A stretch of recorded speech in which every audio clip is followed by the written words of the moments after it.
دنیا کی آبادی تقریباً 8 ارب کے قریب پہنچ چکی ہے۔ یہ اربوں افراد مختلف نظریات، مذاہب اور عقائد پر یقین رکھتے ہیں اور ان پر عمل پیرا ہیں، لیکن ان میں کچھ لوگ ایسے بھی ہیں جن کے نظریات اور تھیوریز خفیہ اور پراسرار سمجھی جاتی ہیں۔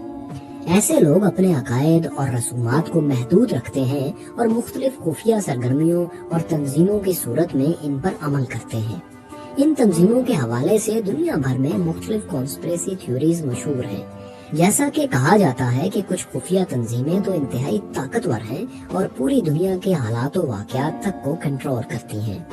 یہ تنظیمیں کون سی ہیں، ان کا آغاز کب ہوا، یہ کیسے کام کرتی ہیں، ان کے مقاصد اور نظریات کیا ہیں، دنیا بھر میں ان کے کتنے پیروکار ہیں، کیا یہ تنظیمیں آج بھی موجود ہیں، اور وہ کون سی خفیہ تنظیم تھی جس کا دفتر کراچی میں بھی تھا۔ دوستو، ان سب میں سے کچھ تنظیموں کے بارے میں جانتے ہیں۔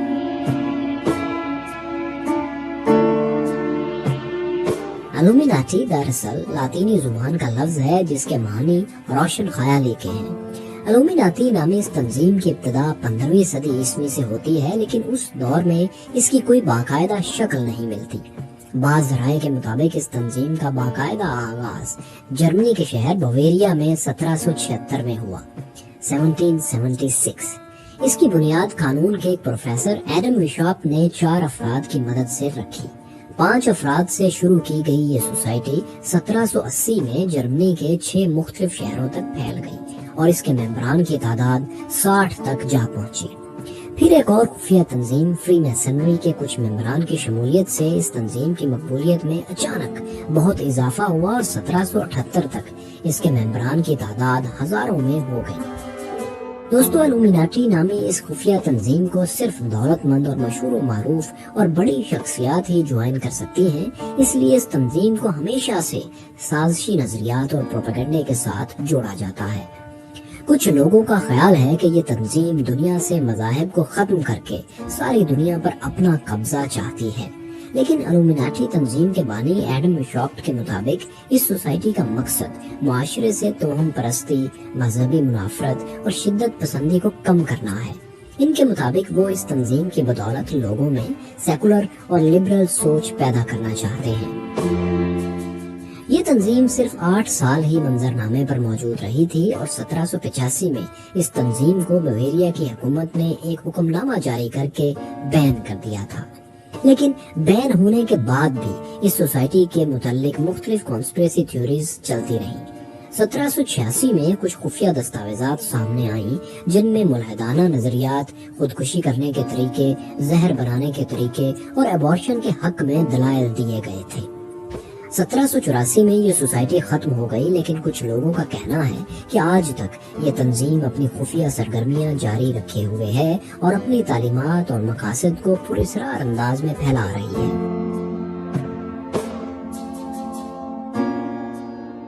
دوسری بڑی خفیہ تنظیم فری میسنز ہے۔ دوستو، فری میسنز یا فری میسنری 2 لفظوں کا مجموعہ ہے جس میں فری کے معنی ظاہر ہے آزاد اور میسن کا مطلب مزدور یا مستری ہے۔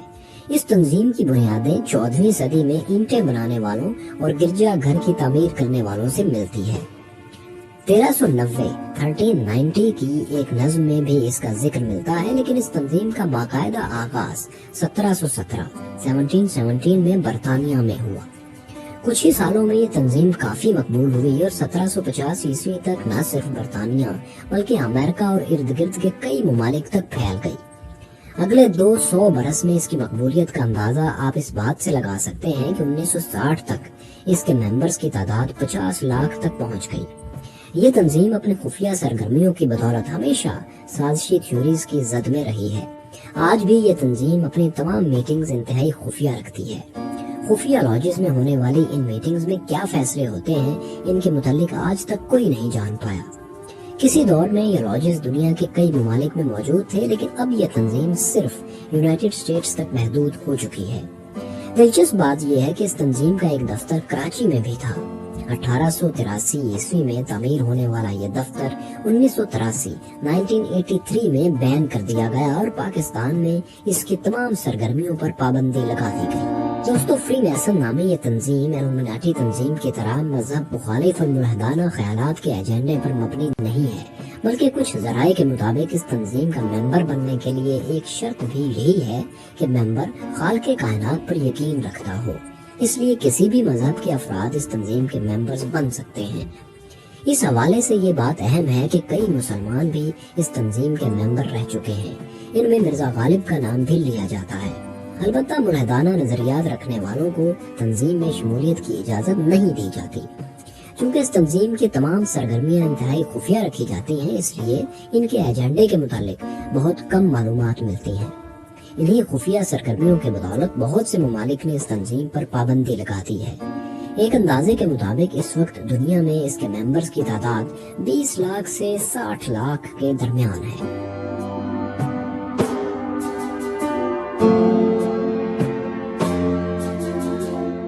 یہ تنظیم ایک سیاسی خفیہ تنظیم سمجھی جاتی ہے جس میں 3 امریکی صدور بھی شامل رہے۔ اس سوسائٹی کا قیام 1832 میں ایک امریکی ریاست کنیکٹیکٹ میں واقع ییل یونیورسٹی میں عمل میں آیا۔ اس تنظیم کا آغاز ایک بزنس مین اور امریکی صدر کے سیکرٹری نے کیا۔ ان 2 افراد کے علاوہ ییل یونیورسٹی کے 13 مزید گریجویٹس بھی اس تنظیم کے بانی ممبران میں شامل تھے۔ دوستو، چند یونیورسٹی گریجویٹس کی بنائی گئی یہ تنظیم شروع میں ایک عام سا گروپ تھا اور اسے 1 سال تک کوئی نام نہیں دیا گیا۔ پھر جب اس تنظیم کے کچھ ممبرز سیاست اور حکومتی سطح پر پہنچ گئے تو یہ مکمل طور پر ایک سیاسی خفیہ سوسائٹی بن کر سامنے آئی۔ 3 امریکی صدور جارج بش جونیئر، ان کے والد سینئر بش اور ولیم ہاورڈ کے علاوہ بہت سے امریکی ممبران پارلیمنٹ بھی اس تنظیم کے رکن رہے ہیں۔ اس تنظیم کے حوالے سے کئی قسم کی کانسپریسی تھیوریز پائی جاتی ہیں۔ کچھ لوگ تو یہ بھی کہتے ہیں کہ یہ تنظیم CIA کو بھی ہینڈل کرتی ہے۔ اس کے علاوہ اس تنظیم کی خفیہ سرگرمیوں کو دنیا بھر میں منشیات کے پھیلاؤ کے ساتھ بھی جوڑا جاتا ہے۔ دوستو، شروع میں اس سوسائٹی کی رکنیت صرف مردوں کے لیے مخصوص تھی، لیکن 1992 کے بعد اس میں خواتین بھی شامل ہونے لگیں۔ تنظیم ہر سال ییل یونیورسٹی کے 15 گریجویٹس کو سوسائٹی میں شامل کرتی ہے۔ ان کی خصوصی میٹنگ ایک ہال میں منعقد ہوتی ہے جسے ٹام کہا جاتا ہے۔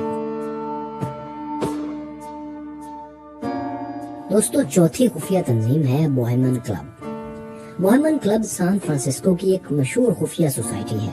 اس سوسائٹی کے قیام کا مقصد بظاہر آرٹ اور فن سے متعلق لوگوں کو اکٹھا کرنا تھا، لیکن اپنے آغاز کے کچھ ہی عرصے بعد اس سوسائٹی میں بڑی بڑی سیاسی، سماجی شخصیات اور آرمی کے آفیشلز کی شمولیت نے اس کو ایک خفیہ سوسائٹی میں بدل دیا۔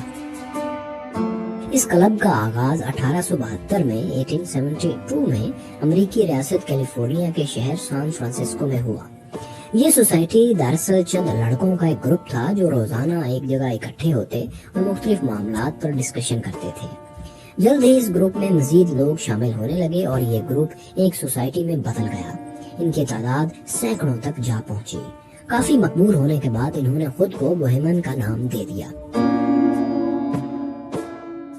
بنیادی طور پر یہ تنظیم یا گروہ شاعروں، لکھاریوں، ڈرامہ نگاروں اور گلوکاروں کے اجتماع کے طور پر بنایا گیا تھا۔ تھوڑے ہی عرصے میں اس گروپ کو دنیا بھر سے بڑے بڑے قانون ساز، میڈیا اور فلم کی دنیا سے تعلق رکھنے والے بڑے بڑے نام اور بڑی بڑی سیاسی شخصیات نے جوائن کرنا شروع کر دیا، جس کے بعد یہ تنظیم ایک خفیہ سوسائٹی کی شکل میں بدل گئی۔ آج اس گروپ کے پاس کیلیفورنیا میں 3000 ایکڑ سے زیادہ رقبہ موجود ہے، جہاں سالانہ ایک مڈ سمر کیمپ کا آغاز کیا جاتا ہے۔ اس کے علاوہ کلب کے ممبران کچھ خفیہ سرگرمیوں میں بھی شامل ہوتے ہیں۔ کچھ لوگوں کا کہنا ہے کہ یہاں پر موجود ہزاروں سال پرانے سرخ درختوں کے بیچ یہ لوگ ہم جنس پرستی اور اس جیسے مختلف اعمال کی ترغیب دیتے ہیں۔ کچھ لوگ تو یہ بھی کہتے ہیں کہ بوہیمن کلب کے ممبران کفن پہن کر یہاں پر نصب 40 فٹ لمبے الو کے مجسمے کے پاس انسانوں کی قربانی کرتے ہیں۔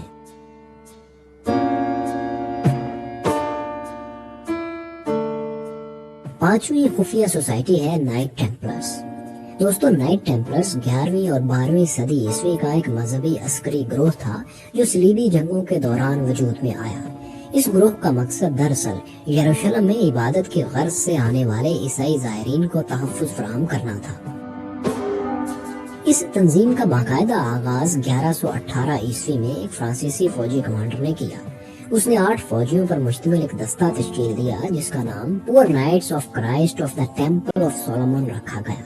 بعد میں یہی دستہ نائٹ ٹیمپلرز کہلایا۔ اس مذہبی گروہ کے ناطے جلد ہی نہ صرف ان کی مقبولیت میں اضافہ ہوا بلکہ ان کے پاس بیش بہا دولت اور طاقت بھی آ گئی۔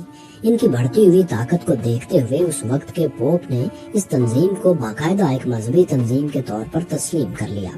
1139 میں پوپ انوسنٹ سیکنڈ نے نائٹ ٹیمپلرز کے حوالے سے ایک حکم نامہ جاری کر دیا جس کے مطابق اس تنظیم پر کسی ملک کے قانون لاگو نہیں ہوتے۔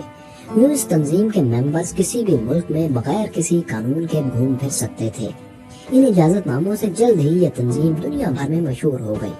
ایک اندازے کے مطابق 13ویں صدی تک اس تنظیم کے اراکین کی تعداد 2 لاکھ افراد تک پہنچ چکی تھی۔ دوستو 14ویں صدی عیسوی میں ان نائٹ ٹیمپلرز کی طاقت اور مقبولیت کا اندازہ آپ اس بات سے لگائیں کہ یورپ کے کئی ممالک میں ان کی جائیدادیں اور قلعے موجود تھے۔ اسی طاقت کے نشے میں آ کر یہ کئی قسم کی بلاسفیمیز میں ملوث ہو گئے۔ چنانچہ 1307 میں ان کے کچھ ممبرز کو گرفتار کر لیا گیا اور پھر کچھ عرصہ بعد 1312 میں اس وقت کے پوپ نے ان پر مکمل پابندی لگا دی۔ 1314 میں تنظیم کے گرفتار شدہ اراکین اور گرینڈ ماسٹر کو آگ میں جلا دیا گیا، جس کے بعد نائٹ ٹیمپلرز ہمیشہ کے لیے ختم ہو گئے۔ چھٹی تنظیم ہے بلڈر برگ گروپ۔ دوستو بلڈر برگ گروپ خفیہ سوسائٹیز میں سب سے بڑا اور خطرناک گروپ سمجھا جاتا ہے۔ دنیا میں مختلف جنگیں کروانے، بڑے بڑے لوگوں کو قتل کروانے اور دنیا کو معاشی طور پر کنٹرول کرنے کے پیچھے اس گروپ کا نام لیا جاتا ہے۔ اس گروپ کا آغاز 1954 میں نیدرلینڈ کے ایک ہوٹل ڈی بلڈر برگ میں ہوا۔ اس ہوٹل میں دراصل یورپی ممالک اور یونائٹڈ اسٹیٹس کے درمیان قریبی تعلقات کو مضبوط کرنے کے حوالے سے ایک میٹنگ ہوئی تھی اور اس ملاقات کے بعد یہ گروپ باقاعدہ ایک تنظیم کی شکل اختیار کر گیا۔ اس گروپ کے بانی کے طور پر پولینڈ کے ایک سیاستدان جوزف رٹنگر کا نام لیا جاتا ہے۔ بلڈر برگ گروپ اس وقت دنیا کی سب سے مضبوط اور طاقتور خفیہ سوسائٹی سمجھی جاتی ہے۔ اس سوسائٹی میں یورپ اور امریکہ کے بہت بڑے بڑے ادارے اور انتہائی اہم شخصیات شامل ہیں۔ اس تنظیم کا سالانہ اجلاس بھی منعقد ہوتا ہے، لیکن اسے اتنا خفیہ رکھا جاتا ہے کہ میٹنگ میں شامل ہونے والے کسی فرد کا نام بھی سامنے نہیں آتا۔ ان میٹنگز میں مبینہ طور پر پوری دنیا کے سیاسی اور معاشی حالات کو کنٹرول کرنے کے منصوبے ڈسکس ہوتے ہیں۔ اوکلاہوما شہر میں ہونے والے بم دھماکوں، یوگوسلاویہ میں جنگی حالات پیدا کرنے اور 1999 میں لندن میں ہونے والے بم دھماکوں کے پیچھے اسی گروپ کا ہاتھ بتایا جاتا ہے۔ دنیا بھر کی NGOز کیسے کام کریں گی، بینک کیسے کام کریں گے اور حتیٰ کہ کئی ممالک کی حکومتیں بنانے میں بھی بلڈرز برگ گروپ کا ہاتھ بتایا جاتا ہے۔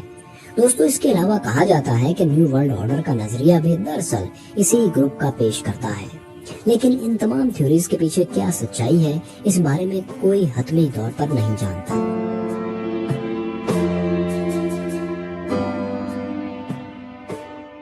ساتویں خفیہ سوسائٹی ہے دی سوسائٹی آف جیسس۔ دوستو یسوع انجمن یا سوسائٹی آف جیسس ایک مذہبی تنظیم کے طور پر جانی جاتی ہے۔ اس خفیہ تنظیم کا بظاہر مقصد دنیا بھر میں اپنے عقائد کی تبلیغ اور نیکی کا احیاء کرنا ہے۔ یہ انجمن 1540 عیسوی یعنی آج سے تقریباً 500 سال قبل معرض وجود میں آئی۔